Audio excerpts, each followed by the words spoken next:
1월 첫 예배 설교를 제가 모리아를 잡았습니다. 근데 모리아 단어가 모리아라는 곳이, 물론 우리가 보이는 여기 모리아 이 곳이기 때문에도 찾아보면서 조금 이 내용을 우리가 좀 잘 알아야 될 필요가 있다는 생각을 했어요. 모리아라는 단어는 성경에 2번밖에 나오진 않습니다. 근데 정확하게 어디냐고 물어보면 잘은 몰라요. 근데 명확한 사건이 2가지가 일어납니다. 창세기 22장 말씀을 함께 펴놓고 보도록 하십시다. 창세기 22장을 함께 보도록 합니다.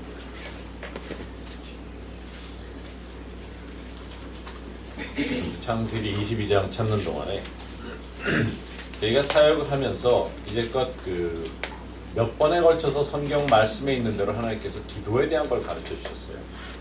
요한복음 11장을 통해서 도를 옮기는 기도라든가, 마태복음 10장을 통해서 우리가 암 환자들을 위해서 기도할 때 10장 1절대로 기도할 수 있게 해주셨다든가, 또 마태복음 10장에 있는 대로 샬롬을 선포하면서 우리가 제자들의 가서 어디를 들어갈 때마다 샬롬을 선포하면서 기도하는 기도 내용이라든가, 이런 내용들을 우리가 놓고 기도를 했는데, 제가 믿기에는 이 모리아라는 이 장소를 통해서 하나님께서 우리에게 기도라는 새로운 것을 가르쳐 주신 것이 있습니다. 그것을 제가 타이틀을 붙이기는 보호하는 기도라고도 할 수 있고 보존하는 기도라고도 할 수 있어요. 그래서 썩지 않게 하려고 보존하는 거죠. 그러니까 우리가 하나님으로부터 약속을 받든지 하나님께서 해주시고자 하는 것을 우리가 받았을 때 보호를 해야 되는 필요도 있고, 또 우리가 서로를 위해서 보호해 줘야 되는 필요들이 있습니다. 그런 기도가 있어요. 이거는 중보 기도하고는 조금은 다를 수 있어요. 그 내용을 이제 보기 위해서 모리아부터 시작을 하는데, 자, 모리아라는 곳은 창세기 20장에 있는 대로 아브라함이 이삭을 바치던 곳입니다. 그래서 굉장히 유명해요. 사건으로는 유명한데, 그러고는 모리아가 그 후에 나오지 않습니다. 사실은. 그런데 창세기에 나온 이 모리아가 그 후에 역대하 3장 1절에 다시 나옵니다. 창세기 22장부터 보면 이제 2절부터 보면 여호와께서 이르시되 네 아들 네 사랑하는 독자 이삭을 데리고 모리아 땅으로 가서 내가 네게 일러준 한 산 거기서 그를 번제로 드리라. 하나님께서 약속으로 말씀해 주시고 한참 있다가 이삭을 주셨죠. 100세 넘어서 100세가 돼서 이삭을 얻는데, 자, 하나님께서 그 이삭을 가장 귀하다 생각하는 이삭을 드리라고 합니다. 그래서 여기서 보면 3절에 아브라함이 아침에 일찍이 일어나 나귀의 안장을 지우고 두 종과 그의 아들 이삭을 데리고 번제 쓸 나무를 쪼개어 가지고 떠나 하나님이 자기에게 일러주신 곳으로 가더니, 나무도 쪼개고, 이 나무 쪼개내는 쉽지 않더라고요. 저 이게 도끼질하다가 제 발자도 뻔했어요. 이게 되게 힘들어요. 영화에서 보듯이 팍팍 쪼개지질 않아요. 스윙 잘못하면, 잘못 돌아오면 자기 발 찍어요. 그래서 이거 되게 힘들더라고요. 몇 번 하고 나니까 허리가 아파가지고. 성경에서 나무 쪼갠다는 게 이런 거 보면 저거는 웬만한 사람들이 하는 게 아니에요. 3일을 걸쳐서 이제 갑니다. 나귀를 타고 3일을 가요. 모리아까지 가는데, 자, 아브라함의 마음이 어떻겠는지 여러분 생각을 해보세요. 3일을 갑니다. 그런데 3일을 가서 그곳에 이르러서는 우리가 예배하고 돌아온다 그러고는 6절에 보면 아브라함이 이에 번제 나무를 가져다 그의 아들 이삭에게 재우고 자기는 불과 칼을 손에 들고 두 사람이 동행하더니, 뭐 여러분들 설교 많이 들으신 분들 한 번은 들어보셨을 거예요. 이삭이 나무를 메고 가는 게 예수님의 십자가의 상징적이다 하는 얘기를. 뭐 맞아요. 그럼 설교로는 충분히 가능해요. 또 같은 지역이고 예수님이 예루살렘에서 십자가에 달리셨기 때문에 이 곳이 나중에 보면 예루살렘입니다. 근데 골고다는 아니에요. 같은 장소는 아니에요. 7절에 이삭이 그 아버지 아브라함에게 말하여 이르되 내 아버지여 하니 그가 이르되 내 아들아 내가 여기 있노라. 나 이게 좀 이상해. 이런 말이 바로 옆에 같이 가면서 내 아버지요? 그러니까 내가 여기 있노라. 그냥 왜 그렇든지 이게 하여튼 근데 이렇게 말하는 사람들이 있죠. 누가 나한테 질문을 했는데 목사님 그래서 네 무슨 대답을 하고 이걸 그대로 이렇게 꼭 시나리오 읽듯이 대화를 할 때 그렇게 이야기하는 사람들이 있는데 여기 보면 꼭 그렇게 성경에 꼭 그렇게 나와 있어요. 좀 이상해요. 내 아들아 내가 여기 있노라. 이삭이 이르되 불과 나무는 있거니와 번제할 어린 양은 어디 있나이까. 아브라함이 이르되 내 아들아 번제할 어린 양은 하나님이 자기를 위하여 친히 준비하시리라 하고 두 사람이 함께 나아가서 하나님이 그에게 일러주신 곳에 이른지라. 이에 아브라함이 그곳에 제단을 쌓고 나무를 버려놓고 그의 아들 이삭을 결박하여 제단 위에 놓고 자 아들이 나무를 짊어지고 그리고 아브라함은 손에 칼과 불을 들고 산으로 올라갑니다. 여러분들 산행 해보셨어요? 우리 이스라엘 가보신 분들 기억나요? 이스라엘의 예루살렘까지 가는 게 상당히 높이 올라가죠. 그래서 우리 갔을 때 그 인도하신 목사님이 가면서 땅을 보고 하늘을 보고 그 나무를 보라 그랬어요. 거기가 고산지다 보니까 예루살렘이 굉장히 높은 지역에 있다 보니까 거기는 올리브 나무가 있어요. 근데 차차차차 내려오면서 땅이 황폐해지고 아래로 왔을 때는 풀도 없었어요. 굉장히 가파릅니다. 그 산 위로 올라가는 데가. 여러분들 산행을 해보신 분들이 있는지 모르겠지만 칼하고 불 들고 산에 올라간다고 생각해보세요. 쉽지 않죠. 등산로가 다 되어 있는 것도 아니고 산 꼭대기로 올라가서 높이까지 갑니다. 그리고는 10절에 손을 내밀어 칼을 잡고 그 아들을 잡으려 하니 11절에 여호와의 사자가 하늘에서부터 그를 불러 이르시되 아브라함아 아브라함아 하시는지라. 여기서 여호와의 사자라고 하고 존댓말로 썼을 때는 천사가 아니고 예수님을 이야기합니다. 여호와의 사자로 직접 오십니다. 그래서 천사에게 우리가 존댓말을 쓰지는 않아요. 마태복음도 보면 천사가 나왔을 때 하나님께 영광이요 하늘에는 영광이요 땅에는 기쁨이로다 할 때도 천사가 이르되 그러지 여기처럼 존댓말을 쓰지는 않아요. 이르시되라고는 하지 않죠. 근데 천사장일 경우에 혹은 이것이 천사장으로서 예수님을 상징할 경우에는 이런 식의 표현을 합니다. 우리말에 정확하게 표현을 하고 있어요. 12절에 사자가 이르시되 그 아이에게 내 손을 대지 말라. 그에게 아무 일도 하지 말라. 네가 네 아들 네 독자까지도 내게 아끼지 아니하였으니 내가 이제야 내가 하나님을 경외하는 줄을 아노라. 이 13절 말이 굉장히 중요합니다. 아브라함이 눈을 들어 살펴본 즉 한 수량이 뒤에 있는데 뿔이 수풀에 걸려 있는지라. 아브라함이 가서 그 수량을 가져다가 아들을 대신하여 번제로 드렸더라. 아브라함이 그 땅 이름을 여호와 이레라 하였으므로 오늘까지 사람들이 이르기를 여호와의 산에서 준비되리라 하더라. 여호와 이레 하나님. 그래서 여호와 이레 하나님 그러면 일반적으로 모든 필요를 채워주시는 하나님으로 이야기를 합니다. 그런데 이 말씀을 자세히 보면 우리의 필요를 채워주시는 하나님은 아니에요.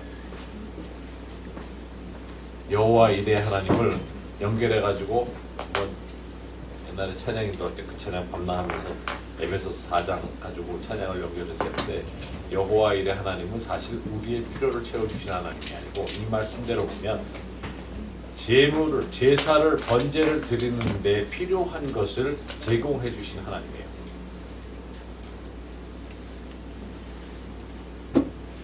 제가 이 말씀 지금 여기에 나와 있는 이 모리아라는 단어와 함께 우리가 지금 예배드리고 지금 여기에 하나님이 하실 거에 대한 것을 기대하면서 이 말씀에 대한 것을 여러분들에게 설명을 드리는데 아브라함과 이삭은 한쪽의 산으로 올라가고 있습니다. 한편으로.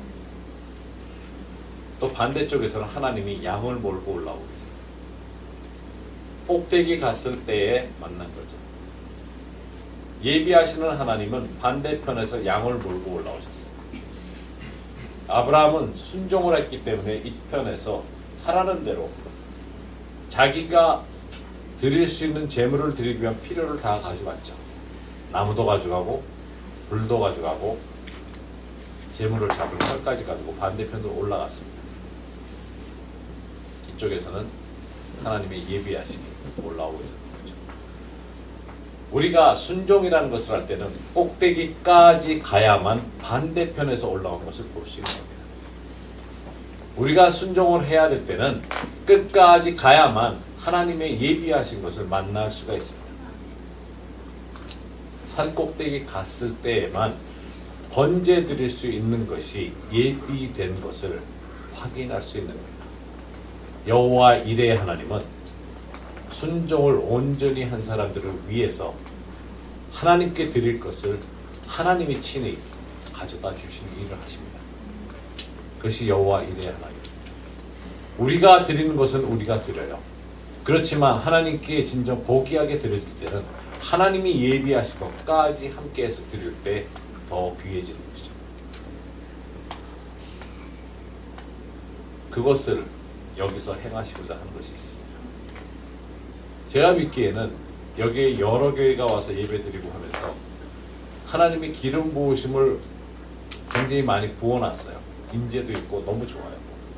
그런데 하나님께 온전히 드리는 데 있어서 한 가지 빠진 게 있는 것 같은 기분이 들어요. 마치 화산이 폭발할 바로 직전 같은. 그 임재가 있고 모든 게 있는데 아직 온전히 드려지지 않은 것 때문인지 온전히 내려오는 것이 우리에게 충만하게 있지는 않아요. 순종을 통해서 하나님께 나갔는데 하나님께서 예비하신 반대편에서 올라온 것을 취하는 자들이 아직 없었어요. 여호와 이레 하나님을 만날 기회가 없었어요. 역대하 3장 1절에 가면 솔로몬이 하나님의 전을 짓겠다고 하는 곳이 모리아입니다. 모리아가 어딘가 하면 지금의 성전산이 있고 하나님의 성전이 있는 곳이에요. 하나님을 만나는 곳이에요. 여호와 이레의 하나님을 만나는 곳이 지금 바로 성전산입니다. 성전을 지은 자리예요. 근데 그 자리는 다윗이 하나님의 언약궤를 가져올려다가 우사가 손을 대는 바람에 우사가 죽고 너무 무서워서 가지고 올 수 없어서 다윗의 장막이라는 곳을 가까이에 만들어 놓고 모셔왔죠. 언약궤가 임시로 가 있었던 바로 기앗 여아림, 바로 그 자리, 그 바로 옆에 자리가 지금의 성전산이고 그 당시 솔로몬이 성전을 지었던 곳이에요. 아브라함이 하나님과 직접 만나면서 여호와 이레 하나님을 선포했던 것이에요. 그렇다면 예배가 드려지는 것은 여호와 이레 하나님을 만날 수 있는 곳입니다. 여호와 이레 하나님은 우리가 가져온 그 하나님께 드리는 번제만으로 받으시는 게 아니에요. 하나님께서도 우리에게 예비해 주신 것이 있는 겁니다. 우리가 하나님께 감사함으로 가져올 것이 있어요. 그런데 우리 안에는 하나님이 친히 예비해 주신 것이 있기 때문에 그것까지 가져올 수 있는 자리가 되어야 된다는 겁니다. 그럴 때 여호와 하나님, 이레 하나님 만나는 거죠. 영적인 이 축복이 터질 때가 된 겁니다. 영적인 이 은혜가 우리에게 충만하게 나올 때가 된 거죠. 우리가 해야 될 것은 나뭇가지를 모아야 되는 것이죠. 근데 재밌는 것은 산에 나뭇가지가 없었겠어요? 빈손으로 갈 수 있었어요. 굳이 나무를 끌고 메고 올라갈 필요가 없어요. 그래서 예비한 것을 가져오는 것을 하나님께서 귀하게 보시는 거죠. 나뭇가지를 긁고 모아서라도 드릴 수 있었어요. 번제는 충분히 불을 붙이서 불만 가져가면. 그만큼 아브라함은 나름대로의 준비를 했던 것이죠. 하나님께 드리기 위해서 가져가는 것이 있었어요. 그랬을 때 하나님의 예비하신 것과 함께 드릴 수 있는 것이 있었던 거죠. 그러면 모리아는 준비된 하나님이 준비시켜 놓으신 것을 받는 곳이 되어야 됩니다. 근데 하나님의 축복을 우리는 받으려고 그래요. 여호와 이레 하나님의 축복을. 근데 주님께서 예배해 주시는 것은 나를 축복하시는 것이 아니라 그걸 가지고 예배를 드리라 그런 거죠. 번제를 드리기 위한 것을 예비하시는 것이에요. 근데 이것을 일반적으로는 우리의 축복을 자꾸 얘기를 하죠. 여호와 이레 하나님 그러면. 또 모리아는 내가 가장 아끼는 것을 드리는 곳이기도 합니다. 아브라함은 이삭을 드려야 됐어요.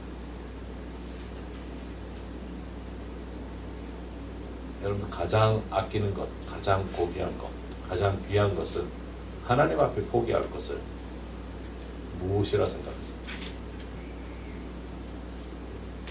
나무도 준비했고 다 준비했지만 이삭을 드리려 할 때 과연 나는 무엇을 드릴 수 있습니까?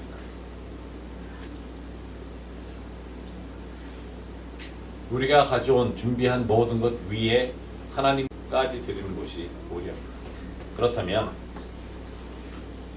한 차원 높은 예배가 드려지는 곳인 거죠. 사실 그 이후에도 이와 같은 예배가 드려진 적이 없어요. 모두 인간 입장에서 예비한 것만을 드렸지. 하나님께서 준비해 주신 것까지 드리는 자리는 없었어요. 그렇기 때문에 우리가 일반적으로 예배 그러면 우리가 하나님께 마치 내가 하나님께 드리는, 우리가 준비해서 예배 드리는 것으로 착각을 할 수가 있어요. 물론 그렇게 예배 드리는 건 우리의 정성이 있어요. 그렇지만 거기에 더 얹어서 하나님으로부터 오는 축복의 예배가 드려져야 된다는 것입니다. 이제 우리의 예배가 그렇게 바뀌어져야 되는 겁니다. 한 단계 더 가야 되는 것이죠. 모리아의 의미가 그 의미가 있어요.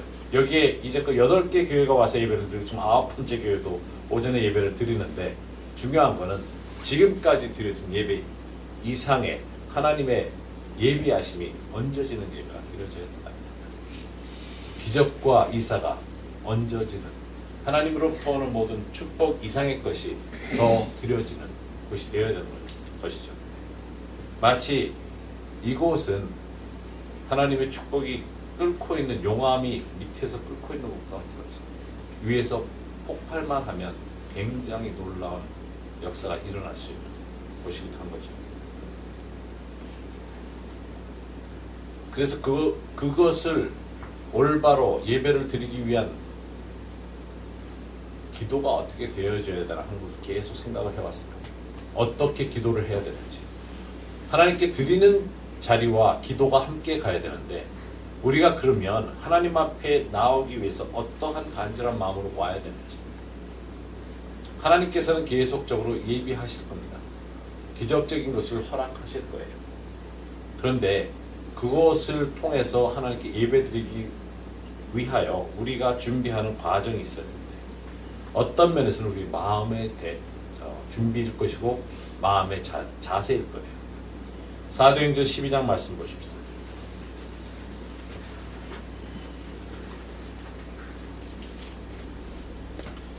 사도행전 6장, 7장, 8장 1절까지 보면 스데반이 순교를 하는 장면이 나옵니다. 그 당시 초대교회에 첫 번째 순교자가 나오는데 교회에 핍박이 왔어요.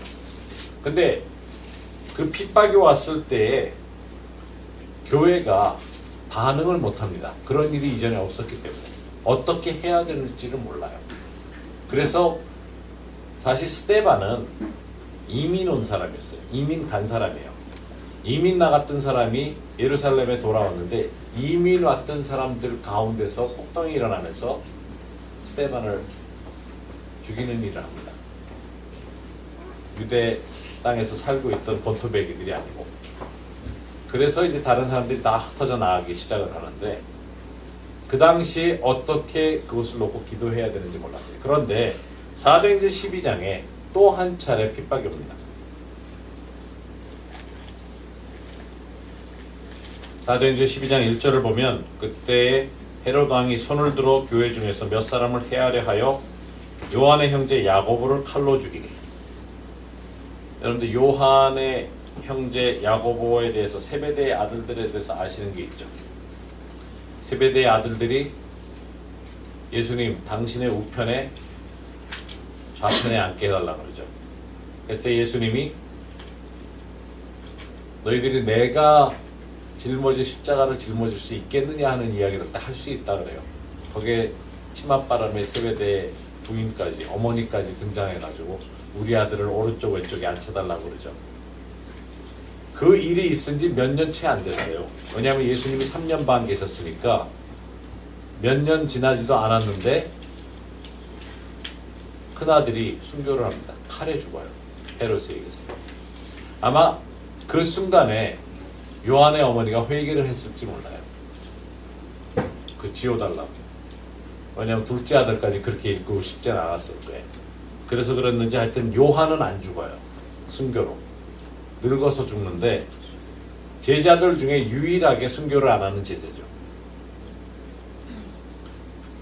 우편이고 좌편이고 하나님 예수님 그거 다 때려치고 우리 아들 죽지만 말게 해달라고 그랬는데 하여튼 요한만 안 죽어요. 근데 우편에 앉혀달라고 그러자마자 그 얼마 되지도 않아서 야고보가 죽는데 3절에 보면 유대인들이 이 일을 기뻐하는 것을 보고 베드로도 잡으려 할색 때는 무교절이라 잡음에 옥에 가두어 군인 4씩인 4패에 맡겨 지키고 6월절 후에 백성 앞에 끌어내고자 하더라. 자, 4명씩 4조를 만들어가지고 뺑 둘러서 베드로를 가운데 놓고서 4명씩 이렇게 지키고 있는 거죠. 5절에 이게 처음 교회가 기도하는 장면이 나오는 겁니다. 이에 베드로는 옥에 갇혔고 교회는 그를 위하여 간절히 하나님께 기도하더라. 첫 번째 교회가 기도하는 장면이 나옵니다. 스데반 때는 기도할 줄은 몰라서 스데반이 죽어도 어떻게 해야 될지 몰랐어요. 그런데 여기는 기도하는 장면이 나오고 6절에 보면 헤롯이 잡아내려고 하는 그 전날 밤에 6월절 날 전날 밤에 베드로가 두 군인 틈에서 쇠사슬에 매여 누워 자는데 파수꾼들이 문 밖에서 옥을 지키더니 호련히 주의 사자가 나타나며 옥중에 광채가 빛나며 또 베드로의 옆구리를 쳐 깨워 이르되 급히 일어나라 하니 쇠사슬이 그 손에서 벗어지더라. 하여튼 넉살 좋게 잘 자요. 그냥 빛이 환하게 비쳤는데 불이 밝아져 전등이 켜진 것처럼 밝아졌는데도 못 깨니까 옆구리 툭 쳐야 될 정도로 발로 쳤을 것 같아요. 어쨌든 옆구리를 쳐서 깨워서 8절에 보면 천사가 이르되 띠를 띠고 신을 신으라 하거늘 베드로가 그대로 하니 천사가 또 이르되 겉옷을 입고 따라오라 한데 베드로가 나와서 따라갈새 천사가 하는 것을 생시인 줄 알지 못하고 환상을 보는가 하니라. 참 영적으로 예민한 사람들은 이게 문제예요. 이게 생시인지 꿈인지 알지 못할 정도로 늘 하나님과 동행하고 있었으니까 이게 생시인지 모를 정도로 10절에 이에 첫째와 둘째 파수를 지나 시내로 통한 쇠문에 이르니 문이 저절로 열리는지라 나와서 한 거리를 지나며 천사가 곧 떠나더라. 이에 베드로가 정신이 들어 이르되 내가 이제 참으로 주께서 그의 천사를 보내 나를 헤롯의 손과 유대 백성의 모든 길에서 벗어나게 하신 줄 알겠노라 하여 깨닫고 마가라 하는 요한의 어머니 마리아의 집으로 가니 여러 사람이 거기 모여 기도하고 있더라. 기도하고 있죠. 여러 사람이 모여서 마가의 다락방 가보시면 알지만 예루살렘에 이 마가의 다락방이 다락이 아니고 홀이죠. 큰 홀이에요. 오순절 날에 120문도가 성령 세례를 받았다는데 120문도 이전에 500명까지 있었다 그래요. 그럼 500명이 들어가 앉아서 기도할 정도의 장소는 무지하게 큰 홀이죠. 그러니까 이 마리아가 복부인이에요. 그 부동산을 잘해가지고 큰 집을 가지고 있었고 엄청나게 큰 홀을 가지고 있었어요. 맞아요. 틀린 말이 아니지. 복부인이라니까. 굉장히 크죠. 500만이 들어갈 정도였어요. 500명이 들어가 앉아서 예배드릴 정도였어요.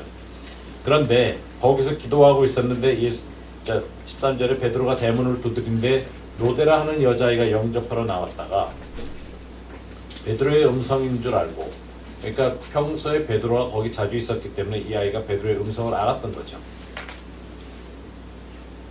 기뻐하여 문을 미처 열지 못하고 달려들어가 말하되 베드로가 대문 밖에 섰더라 하니 그들이 말하되 네가 미쳤다 하나 여자아이는 힘써 말하되 참말이라 하니 그들이 말하되 그러면 그의 천사라 하더라.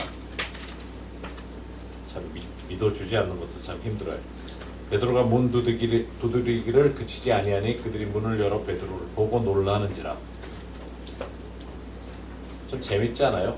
천사가 철문은 열어줬는데 이 집 문을 안 열어주고 가요. 아이러니컬하게 이 집 문도 아예 열어주고 까짓거. 그럼 더 놀랄 거 아니야. 천사가 했다는 걸. 늘 그런 상황이 많아요. 하나님께서 문을 열어주시는데 또 열어주시면 좋을 것 같은데 하나만 열어주시고 다른 건 안 열어주시는 경우들이 많아요. 내가 두들겨야 될 경우들이 많아요. 베드로가 그들에게 손짓하여 조용히 하게 하고 주께서 자기를 이끌어 오기서 나오게 하던 일을 말하고 또 야고보와 형제들에게 이 말을 전하라 하고 떠나 다른 곳으로 가니라. 자, 교회가 야고보의 순교 소식을 듣고 베드로 저들의 리더가 잡힌 소식을 들었을 때 어떠한 기도를 했을까? 여기서 어떠한 기도가 드려졌을까요? 베드로는 죽게 돼 있어요. 사형 선고 받은 것 같죠. 3일 전에 잡혔는데 이제 죽게 되었던 날만 기다리고 있는 겁니다. 풀어주시라고 기도했던 중보기도는 아닐 거예요. 죽게 되어 있기 때문에. 여기에서 나오는 기도가 보호하는 기도입니다. 보호해 주시기를 기도하는 기도. 왜냐하면 그 당시에는 핍박에 대한 개념과 풀어주는 개념이 없어요. 여기만 유일하게 풀리죠. 그렇지만 다음에는 베드로가 잡혔을 때는 순교하죠. 로마에서. 그래서 그 당시에 잡히면 죽는 거에 대한 거였기 때문에 보호하는 기도를 했을 겁니다. 초대교회가 313년까지 굉장히 많은 순교자를 내는데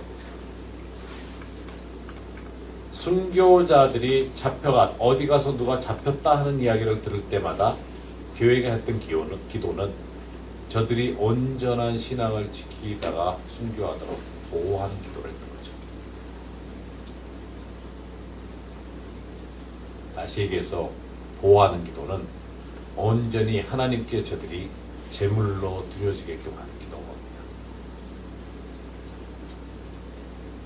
이삭이 제물로 드려지듯이 순교라는 저들이 실제로 하나님 앞에 번제로 드려지는 제물로 온전히 드려질 수 있게끔 기도하는 기도입니다.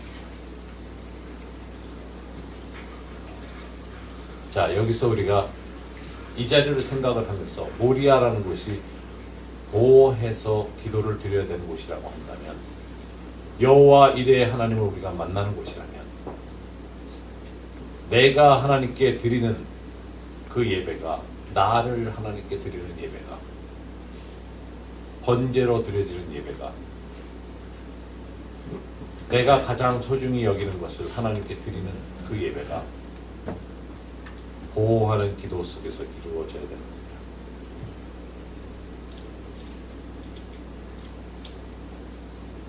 신앙을 부인하지 않고 십자가를 부인하지 않고 저들이 실제 순교하는 자리에서 번제로 드려질 때 하나님 저들이 온전히 드려지게 하소서. 저들이 신앙 때문에 핍박 속에서 죽어갈 때 하나님 저들이 하나님께만 온전히 바쳐지게 하소서.